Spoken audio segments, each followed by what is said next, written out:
ಎಂಥ ಮೃಷ್ಟಾನ್ನ ಭೋಜನ ಇದ್ದರೂ ನಮ್ಮ ಉತ್ತರ ಕರ್ನಾಟಕದವ್ರಿಗೆ ಇದು ಕೆಂಪು ಮೆಣಸಿನಕಾಯಿ ಚಟ್ನಿ ಇತ್ತಂದ್ರೆ ಒಂದು ಸ್ವರ್ಗನ ನಮ್ಮ ಬಾಜುಕಿದ್ದಂಗೆ ನೋಡ್ರಿಪ್ಪ.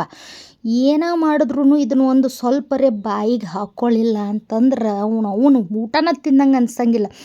ಈ ಮೆಣಸಿನಕಾಯಿ ಬೆನಿಫಿಟ್ಸ್ ಜೊತೆ ಈ ರೆಸಿಪಿ ಈ ಸ್ಪೆಷಲ್ ಹೆಂಗೆ ಮಾಡೋದತ್ತು ನೋಡೋಣ ಬರ್ರಿ. ಅದಕ್ಕಿಂತ ಮೊದಲು ನಿಮಗೆಲ್ಲರಿಗೂ ನನ್ನ ಚಾನಲ ಝೀರೋ ಆಯಿಲ್ ಕುಕ್ಕಿಂಗಿಗೆ ಸ್ವಾಗತ ರೀಪ. ನೀವು ಮಾಡೋ ಎಲ್ಲ ಅಡುಗೆನೂ ಎಣ್ಣೆ ಇಲ್ಲದೆ ಹೆಂಗೆ ಮಾಡೋದು ತೋರಿಸ್ತೀನಿ. ಎಣ್ಣೆ ಯೂಸ್ ಮಾಡದೇ ಇರೋದ್ರಿಂದ ನಮ್ಮ ದೇಹಕ್ಕೆ ಬ್ಯಾಡ್ ಕೊಲೆಸ್ಟ್ರಾಲು ಹೋಗಂಗಿಲ್ಲ. ಅವಾಗ ಏನಾಗ್ತೈತಿ, ಆಟೋಮೆಟಿಕ್ಕಾಗಿ ನಮ್ಮ ದೇಹ ಡಯಾಬಿಟಿಕ್, ಥೈರಾಯ್ಡ್ ಅಂತ ಮಾರಣಾಂತಿಕ ಕಾಯಿಲೆಗಳಿಗೆ ತುತ್ತಾಗಂಗಿಲ್ಲ. ಅಂದ್ರೆ ದೇಹದೊಳಗೆ ಬ್ಯಾಡ್ ಕೊಲೆಸ್ಟ್ರಾಲ್ ಇರಂಗಿಲ್ಲಲ್ಲ ಅದಕ್ಕೆ. ಸೊ ಯಾರೆಲ್ಲ ಫಸ್ಟ್ ಟೈಮ್ ನನ್ನ ಚಾನಲ್ ನೋಡತ್ತೀರಿ ದಯವಿಟ್ಟು ಸಬ್ಸ್ಕ್ರೈಬ್ ಮಾಡ್ಕೊರಿ ಮತ್ತು ಕಡಿ ತನಕ ನೋಡ್ರಿ. ಬಿಕಾಸ್ ಇದು ರೆಸಿಪಿ ವಿಡಿಯೋ ಅಲ್ಲ, ಬೆನಿಫಿಟ್ಸ್ಗಳನ್ನ ಹೇಳೋ ವಿಡಿಯೋ. ಸೊ ಎಂಡಿಗೆ ನಾ ಎಲ್ಲ ಬೆನಿಫಿಟ್ಸ್ನು ಡೀಟೇಲಾಗಿ ಹೇಳ್ತೀನಿ. ಹಂಗಾರೆ ಶುರು ಮಾಡೋನು. ನಮ್ಮ ಉತ್ತರ ಕರ್ನಾಟಕದ ಸ್ಪೆಷಲ್ ರಂಜಕ ಹೆಂಗೆ ಮಾಡೋದು ತೋರಿಸ್ತೀನಿ ಬರ್ರಿ.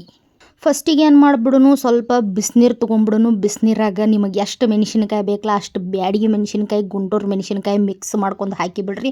ನೀವು ಮಸ್ತ್ ಖಾರ ತಿನ್ನೋರು ಇದ್ರಂದ್ರೆ ಬರೀ ಗುಂಟೂರು ಮೆಣಸಿನ್ಕಾಯಿ ಹಾಕಿ ಮಾಡಿದ್ರೆ ನಡಿತೈತಿ. ಬಟ್ ಸ್ವಲ್ಪ ಕಲರಿಗೆ ಬ್ಯಾಡಿಗೆ ಮೆಣಸಿನ್ಕಾಯಿ ಯೂಸ್ ಮಾಡ್ಕೊಳ್ಳೋದು ಭಾಳ ಬೆನಿಫಿಟ್ ಅನ್ನೋದು ನಂದು ಒಂದು ಒಪಿನಿಯನ್. ಚಂದಂಗೆ ಇವು ನೆನಿಲಿ ಉತ್ತರನ್ನ ಸೈಡಿಗೆ ಇಟ್ಟುಬಿಡ್ರಿ. ಅಷ್ಟೋ ತನಕ ಏನು ಮಾಡೋನು, ಚಂದಂಗೆ ಕುತ್ಕೊಂಡು ಬೆಳ್ಳುಳ್ಳಿ ಸುಲ್ಕೊಳ್ಳು ಮತ್ತು ಹುಣಸೆ ಹಣ್ಣಿನ ರಸನೂ ರೆಡಿ ಮಾಡ್ಕೊಳ್ಳು. ನನಗೆ ಈ ರೆಸಿಪಿ ಗೊತ್ತೈತಂತ ಮುಂದೆ ಹೋಗಕ್ಕೆ ಹೋಗಬೇಡ್ರಿ, ಯಾಕಂದ್ರೆ ನಾ ಬೆನಿಫಿಟ್ಸು ಹೇಳ್ತೀನಿ ಮತ್ತು ನಾ ಹೇಳೋಂಗೆ ಮಾಡಿದರೆ ಇದರ ಟೇಸ್ಟ್ ಇನ್ನೂ ಬೆಸ್ಟ್ ಆಗ್ತೈತಿ. ನಮ್ಮ ಮನ್ಯಾಗ ಭಾಳ ಇಷ್ಟ ಇದೆ. ಒಂದು ಚಮಚದಷ್ಟು ಕಡ್ಲಿಬೇಳೆ, 1 ಚಮಚದಷ್ಟು ಉದ್ದಿನಬೇಳೆ, ಅರ್ಧ ಚಮಚದಷ್ಟು ಜೀರಿಗೆ, ಅರ್ಧ ಚಮಚದಷ್ಟು ಹವೇಜ್ ಅಂದ್ರೆ ಧನಿಯಾ ಅಂತೀವಲ್ಲ ಅದನ್ನು ತೊಗೊಂಡು ಸ್ವಲ್ಪ ಹುರ್ಕೊರಿ. ಬೆಚ್ಚಗಷ್ಟ ಆಗ್ಬೇಕವ. ಬೆಚ್ಚಗಾಗೋದ್ರಾಗ ಅದೇನಾಗ್ತೈತೆ ಅಂದ್ರೆ ಸ್ವಲ್ಪ ಘಮ ಘಮ ಬರೋಕ್ಕೆ ಸ್ಟಾರ್ಟ್ ಆಗ್ತೈತಿ.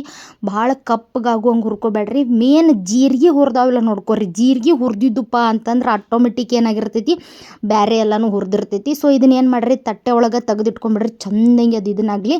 ಮತ್ತು ಇಲ್ಲೇನು ಮಾಡೋಣ ಅಂದ್ರೆ 1 ಕಪ್ ಅಷ್ಟು ಬೆಳ್ಳುಳ್ಳಿ, ನೋಡಿಲ್ಲ ಆಲ್ಮೋಸ್ಟ್ ಬೆಳ್ಳುಳ್ಳಿ ಜಾಸ್ತಿ ತೊಗೊಂಡಿನಿ, ಭಾಳ ಟೇಸ್ಟ್ ಇರ್ತೈತಿ. ಮತ್ತು ಅದಕ್ಕೆ 2 ಕಡ್ಡಿಯಷ್ಟು ನಾ ಇಲ್ಲೇನು ಮಾಡತ್ತೇನೆ, ಕರಿಬೇವು ತೊಗೊಂಡೇನಿ.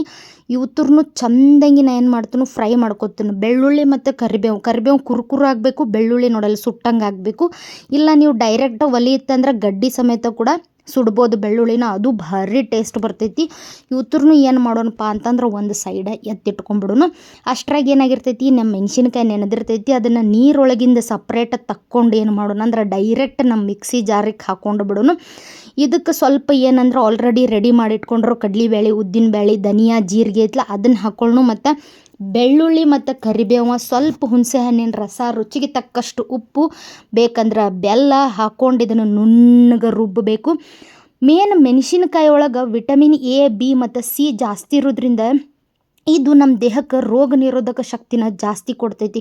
ಅಷ್ಟಲ್ದೆ ಯಾರು ಖಾರ ತಿಂತಿರ್ತಾರಲ್ಲ ಅವ್ರು ಭಾಳ ವರ್ಷ ಬದುಕ್ತಾರಂತೂ ಹೇಳ್ತಾರೋ, ಹಂಗೆ ಅವ್ರಿಗೆ ಸಿಟ್ಟು ಜಾಸ್ತಿ ಇರ್ತೈತ್ರಿಪ್ಪ. ಮತ್ತು ಅಷ್ಟೇ ಅಲ್ದೇ ಏನಪ್ಪ ಅಂತಂದ್ರೆ ಇದು ನಮ್ಮ ಡೈಜೆಷನನ್ನು ಇಂಪ್ರೂವ್ ಮಾಡ್ತೈತಿ. ಅಷ್ಟೇ ಅಲ್ದೆ ದೇಹದೊಳಗೆ ಏನು HCl ಲೆವೆಲ್ ಇರ್ತೈತಲ್ಲ ಅಂದ್ರೆ ಆ್ಯಸಿಡಿಕ್ ನೇಚರ್ನ ಜಾಸ್ತಿ ಮಾಡಿ ಬೇಗ ಡೈಜೆಷನ್ ಆಗುವಂಗೂ ಇದು ಮಾಡ್ತೈತಿ. ಅಷ್ಟೇ ಅಲ್ದೆ ಕೊಬ್ಬಿನ ಅಂಶನ ಇದು ಭಾಳ ಕಡಿಮೆ ಮಾಡ್ತೈತಿ. ಮತ್ತು ಯಾರಿಗೆಲ್ಲ ನೆಗಡಿ ಆಗಿರ್ತೈತಿ, ಮೂಗು ಕಟ್ಟಿರ್ತೈತಿ, ಉಸಿರಾಡಕ್ಕೆ ತ್ರಾಸ ಆಕಿರ್ತೈತಲ್ಲ ಆ ಟೈಮ್ನಾಗ ಮೆಣಸಿನ್ಕಾಯ್ದು ಒಂದು ಏನಾರು ಅಡುಗೆ ಮಾಡ್ಕೊಂಡು ತಿನ್ನಿರಿ, ಆಟೋಮೆಟಿಕ್ ಕಟ್ಟಿದ ಮೂಗೆಲ್ಲ ಬಿಟ್ಟು ಹೋಕ್ಕೈತಿ.